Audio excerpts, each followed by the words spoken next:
Halls. So I thought I had already done a video on mold toxicity treatment and the diet associated with getting rid of the mold toxicity in the body. So we're going to go ahead and get started on that. So you want to avoid foods that are rich in fungal or mold proteins and allergens. So organic is more likely to mold than processed, and that's because of the additives that they put in the processed foods. Now, I still stick to my organic food. I just try and eat it as fresh as possible. So if that means going to the grocery store more often, then so be it for me. And again, the second point comes to shop frequently in smaller quantities, because it only takes about 2 days for your food to start growing bacteria on it and mold, and it won't even show, but it will start to grow. So even including breads and stuff, I keep them all in the freezer, and then if I want a slice, I take out a slice of bread and put it in the toaster, and it actually honestly tastes better than if you just keep it in a drawer.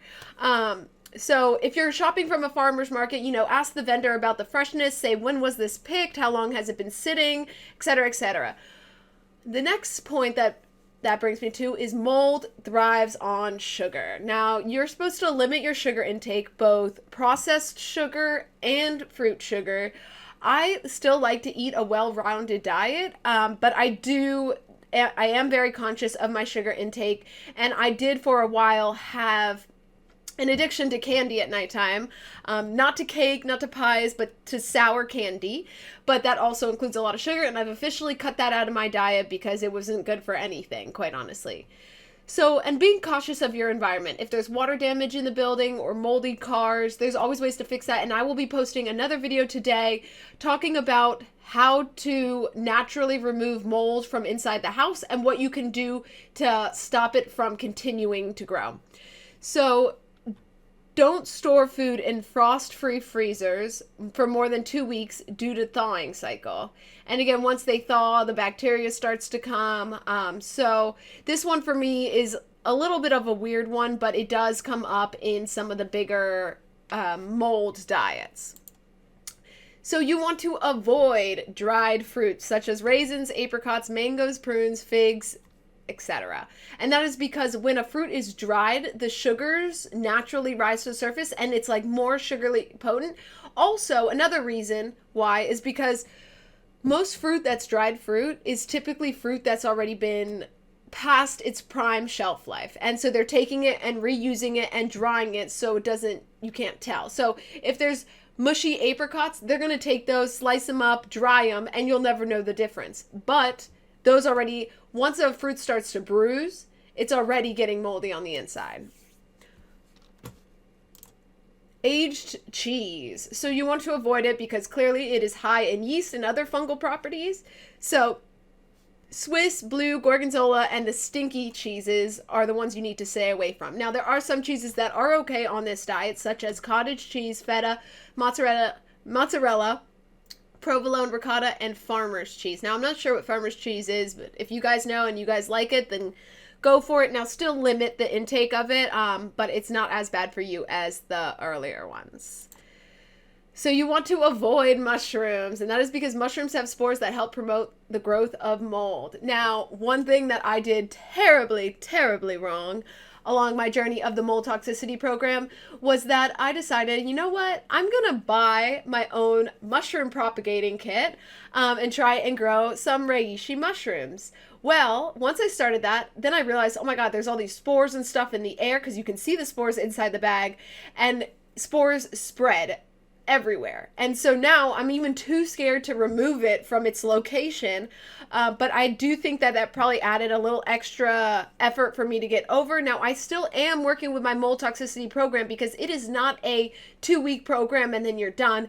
It is a little bit of a lifestyle change for a couple of months. So avoid leftovers. Now, you want to avoid a leftover if it hasn't been consumed in 24 hours or so, because after the 24 hours, it starts to grow bacteria on the surface. So again, you can always cook dinner and eat dinner leftovers for the next day at lunch, but not for the next day dinner. Or you can freeze the leftovers the night you cook and package them in individual packages and put them in the freezer so that you can take them out individually one by one when you need it. And again, you're going to try and stick within that 2-week freezer limit. Now, again, avoiding overripe fruit and veggies. So, any soft, mushy, and discolored fruit, that means it's already molding on the inside. You want to avoid breads. Now, this one was a hard one for me. I used to be scared of eating bread because of the calories, but then I started consuming a well-rounded diet. And some of my favorite breads are the worst for you in terms of the mold toxicity program, but they are also the best for you if you are not struggling with mold toxicity. So sourdough is the worst due to high levels of yeast. Making sure to check ingredients. So if yeast comes up super high on the ingredients list, you really want to stay away from it. Malted means moldy, so if you see anything that says malted, don't buy it. And bread develops surface mold after a day. So another great thing, like I said, I keep mine in the freezer and then I pop it in the toaster when I'm ready to use it, from frozen, 100% frozen to 100% toasted, and it is truly better than keeping it in a bread drawer or bread pantry. That being said, you can eat things such as tortillas, biscuits, cakes, and cookies. Now, I don't like to say that because you're really supposed to be mindful of your sugar intake, because mold thrives on it. It's like fuel and food for the mold. So definitely limit it. Avoiding tomato products.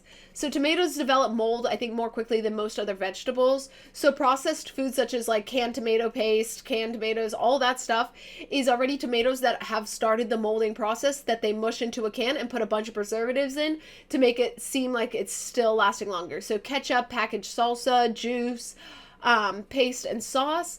Now you can make your own salsa with fresh tomatoes. So if I'm going to buy tomatoes, I'm going to make my salsa the same day I bought the tomatoes.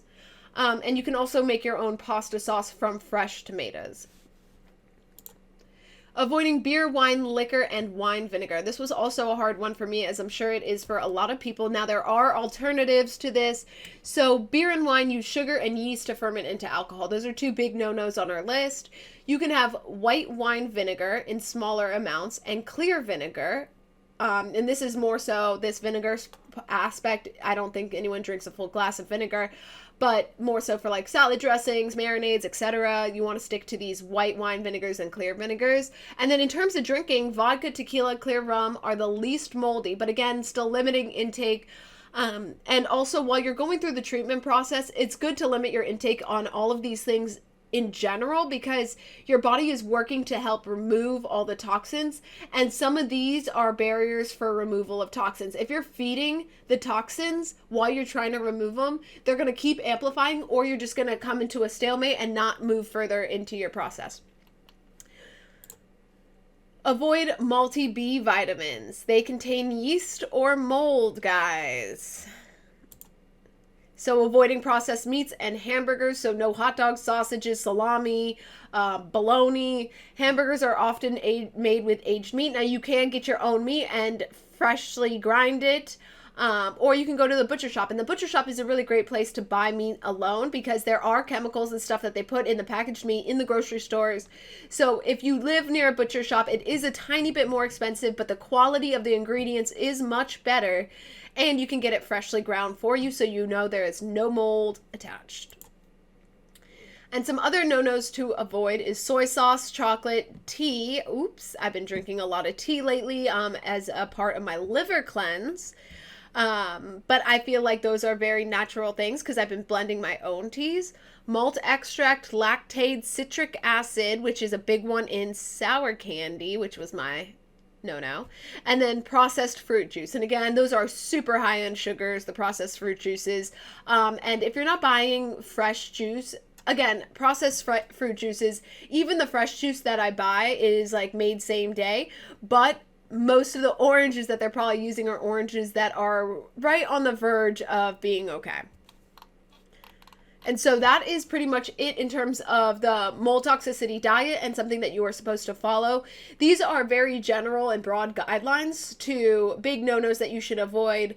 Now, you definitely start being more aware of your food intake, as that is kind of probably somewhat how we got to this place of needing mold toxicity treatment programs.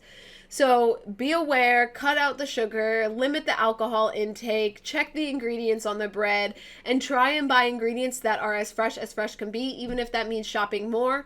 Now, I know that is a problem for a lot of people who tend to work more. Now, I have really liked I've been using the Whole Foods delivery service, which was free until about a week ago.